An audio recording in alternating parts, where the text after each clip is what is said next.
Jangan lupa subscribe dan tekan loncengnya untuk mendukung channel ini.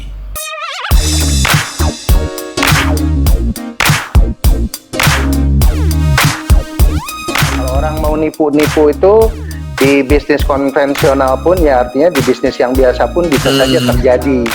Harganya itu tidak di atas 300.000.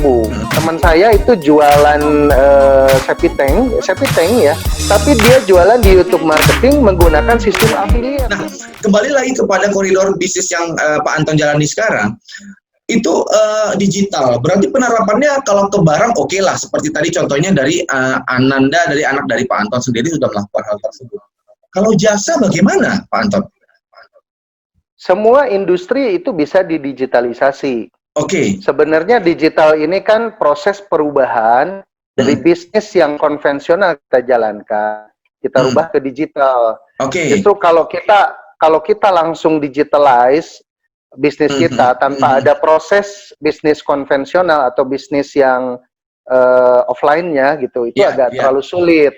Banyak perusahaan-perusahaan yang tiba-tiba dia membuka perusahaan secara digital, tapi dia tidak mengetahui bisnis proses manualnya seperti apa. Kalau kita sebut salah satunya misalnya Gojek saja, yang kita tahu nih sekarang ya sebuah aplikasi yang ada familiar, pasti diinstal di semua handphone kita ada gitu. Betul. Itu awalnya dari bisnis manual dulu, jadi nggak langsung digital. Mereka melayani secara konvensional, secara manual cukup lama, sampai akhirnya dikembangkan terus, dan sekarang menjadi solusi lah untuk semuanya gitu. Gitu ya. Nah, Pak Anton, nggak semua orang melek teknologi. Ini challenge ya bagi kita sekarang ya. Apa ini Pak Anton? Apakah Pak Anton melakukan sosialisasi seperti apa nih untuk orang-orang seperti ini? Karena ada orang yang, sorry to say, saya punya makci ya, bibi lah ya kalau mungkin bahasanya. Dia nggak pernah mau beli barang itu online, apalagi yang bernama pakaian. Karena dia punya trauma sih, pernah trauma beli pakaian, kemudian harganya lumayan, tapi begitu sampai ukurannya tidak sesuai, terlalu sempit, sehingga dia balikin dan itu durasi lama. Padahal pakaian tersebut mau dipakai untuk acara kondangan. Sampai kondangannya lewat, baca pakaiannya belum nyampe tuh. Akhirnya trauma. Nah, bagaimana nih Pak Anton menyikapi fenomena orang-orang seperti beliau ini? Iya, ya tidak hanya di bisnis digital saya rasa. Kalau orang mau nipu-nipu itu di bisnis konvensional pun, ya artinya di bisnis yang biasa pun bisa saja terjadi. Tapi di bisnis digital ini memang ada beberapa tips yang harus kita pahami agar kita ini berbelanja online ini aman. Jadi saya melihat ya, bisnis online ini lebih banyak lah bisnis-bisnis yang harganya itu tidak di atas 300.000. Biasanya kalau harga sudah di atas 300.000, tingkat kepercayaan dari customer untuk membeli sesuatu itu tidak lantas langsung berani beli gitu. Terkecuali kalau harga-harga yang, jadi kalau saya rasa kalau semua bisnis didigitalisasi iya, tapi tidak semua bisnis bisa melakukan proses transaksi di online. Contoh misalnya orang beli mobil secara online ya belum tentu, ya beli handphone juga belum tentu berani ya. Kalau lihat informasinya, fiturnya tapi begitu belanja ya maunya ke showroom. Tapi kalau yang harganya masih masuk akal ya, masih dari tingkat resikonya masih kita mampu untuk, ya udahlah, kalau misalnya ada apa-apa pun nggak masalah, ya biasanya orang berani beli gitu. Iya. Memang kalau kita pandang ya, toko online lah kita katakan, itu memang apa ya, ada rasa khawatir sih kalau belanja seperti yang Pak Anton katakan tadi, kalau angkanya sudah mulai tinggi. Ini betul sih. Makanya mungkin orang beralih lebih daripada, sorry to say, daripada dia belanja di Instagram, dia lebih suka belanja di toko online yang memang besar, seperti Tokopedia, Shopee, mungkin Lapak dan Lazada dan sebagainya. Karena ada apa ya, kayak responsibility kepercayaan. Ya, kepercayaan juga, tanggung jawab. Kalau misalnya barangnya reject atau nggak bagus, kita bisa dikembalikan, walaupun berupa voucher ya. Tapi it's okay lah, setidaknya ada seperti itu. Nah, tantangan dari Pak Anton sendiri, ya tantangan ke depannya saat ini ataupun masa yang akan datang itu apa Pak Anton? Yang dari bisnis yang Bapak jalankan sekarang? Ya, kalau saya kan bantuin banyak orang ya untuk go digital. Iya. Jadi dari terakhir saya juga pernah ke Palembang. Oke. Mengcoaching satu kelompok ya, kurang lebih ada 30 pengusaha di bawah mitra di bawah binaan PT Pusri Palembang. Oke. Jadi pupuk ya, pupuk. Ya, betul. Mereka CSR-nya salah satunya adalah pembinaan terhadap UMKM. Oke. Nah, di sana itu beberapa pengen tahu banyak tentang bagaimana caranya mereka itu bisa go online, go digital, agar pemasarannya itu lebih luas gitu. Dan pasti yang dipikirkan oleh mereka adalah go digital itu mahal. Terus tadi seperti Coach Denny bilang bahwa orang pasti gaptek gitu ya. Nah, saya mulai dari hal yang sederhana dulu sebetulnya.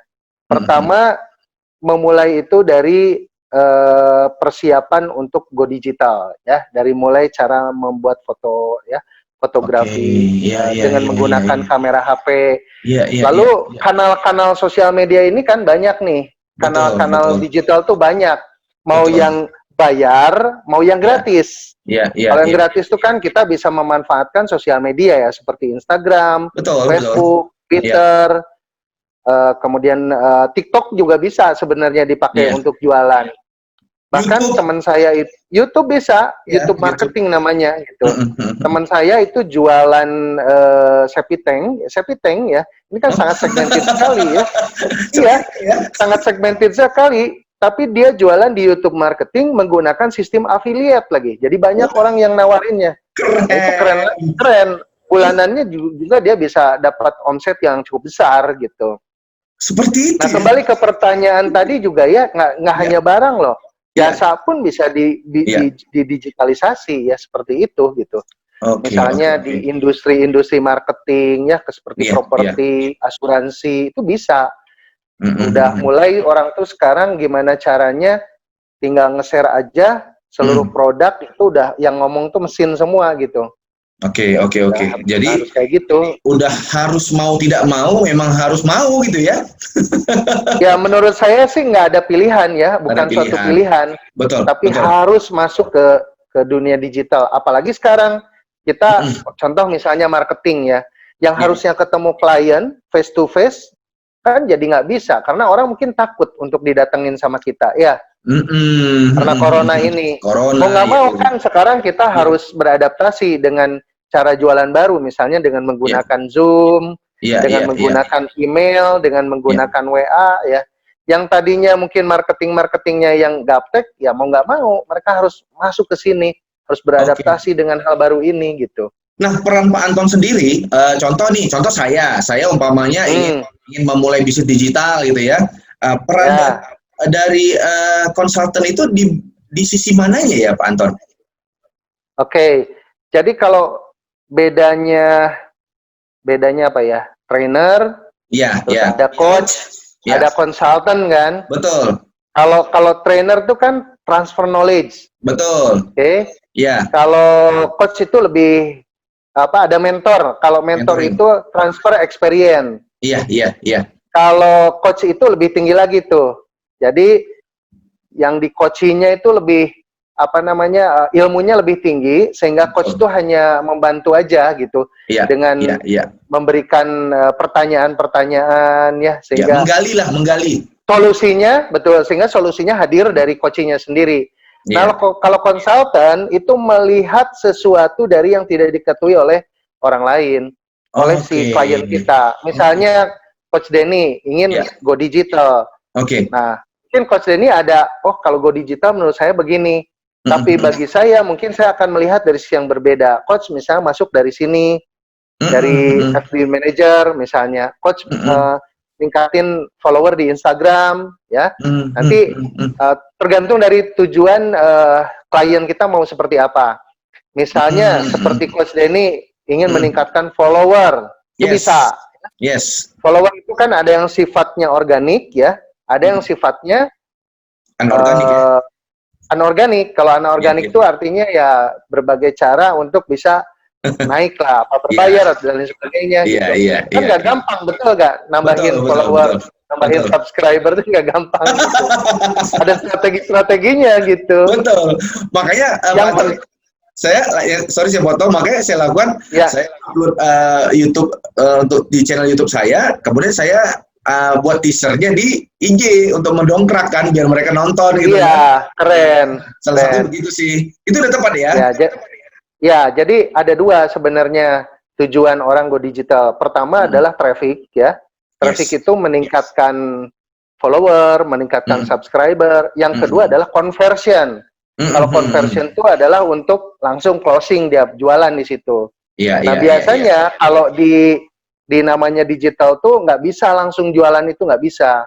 Kita harus traffic dulu, gedein dulu. Kalau istilah saya ini sharing dahulu, selling kemudian tuh. Ada istilah seperti itu. Jadi sellingnya nanti. Kita menggunakan berbagai kanal itu untuk melakukan funneling. Nah, nanti dari funneling itu baru bottleneck-nya di mana, kita tinggal enak nih kalau kita sudah punya target market kita di mana gitu, segmentasi. Seperti bahkan kita lakukan juga ya, seperti kita lakukan kali ini kan ini branding lah ya, branding positioning. Betul. Nanti setelah itu muncul trust dari follower mungkin atau dari calon klien melihat kita, oke, saya akan beli Anda jasanya. Ini branding yang positif, ada juga yang branding yang negatif, ada. Bisa lihat banyak ya, biar followernya naik, wah berbagai macam hal prank, cara dilakukan, wah bukan hanya prank, ini yang negatif-negatif lah, banyak lah. banyak. Jadi memang salah satu upaya di zaman sekarang ini memang harus go digital, apapun alasannya kita tidak boleh untuk tidak ikut ya Pak Anton ya dengan digital ini. Benar. Oke Pak Anton, sedikit saran nih kepada masyarakat untuk ikut digital seperti kita. Silakan Pak Anton. Ya, sekarang sebetulnya kita tahu kita nggak mau seperti dinosaurus ya, yang punah begitu saja. Kita tahu dinosaurus punah karena apa? Karena tidak bisa beradaptasi dengan lingkungan. Itu banyak hal yang sudah terjadi di masa-masa lalu yang menjadikan pelajaran hidup bagi kita. Saatnya masuk ke digital saat ini bukan suatu pilihan lagi, tetapi suatu keharusan. Nah, kalaupun kita tidak bisa, apa sih yang nggak bisa dipelajari? Sebenarnya kita bukan mempelajari bagaimana caranya supaya bisa terbang ke bulan dengan tingkat kecepatan cahaya, fisika. Itu rumit banget gitu. Kita cuma mempelajari go digital itu kan sederhana. Mau usaha kita masuk ke sosial media ya, ke Instagram, misalnya di situ ada Instagram bisnis ya. Kemudian mau pakai WA marketing atau digital marketing ya. Kita bicara digital marketing memang ada 14 komponen. Salah satunya adalah advertising gitu. Iya, benar. Jadi tapi itu bisa dipelajarin semuanya, walaupun investasinya saat ini masih mahal. Makanya konsultan atau digital marketing juga menjadi profesi yang saat ini banyak dicari. Banyak tuh Coach Denny hari ini anak-anak muda yang usianya jauh di bawah saya itu, mereka sudah punya follower banyak, penghasilan sangat besar sekali, fantastis ya. Saya cek di daftar cita-cita juga gak ada itu, namanya digital marketing ya kan. YouTuber itu keren ya, YouTuber itu Raffi Ahmad, Baim Wong, wah itu miliaran. Miliaran ya, itu miliaran ya. Pak Anton, terima kasih Pak Anton udah sharing-sharing. Ya, kapan-kapan kita ngobrol lagi. Ya, oke, terima kasih. Sukses selalu buat Coach Denny. Ya, terima kasih sama-sama. Sukses juga buat Pak Anton. Wassalamualaikum warahmatullahi wabarakatuh.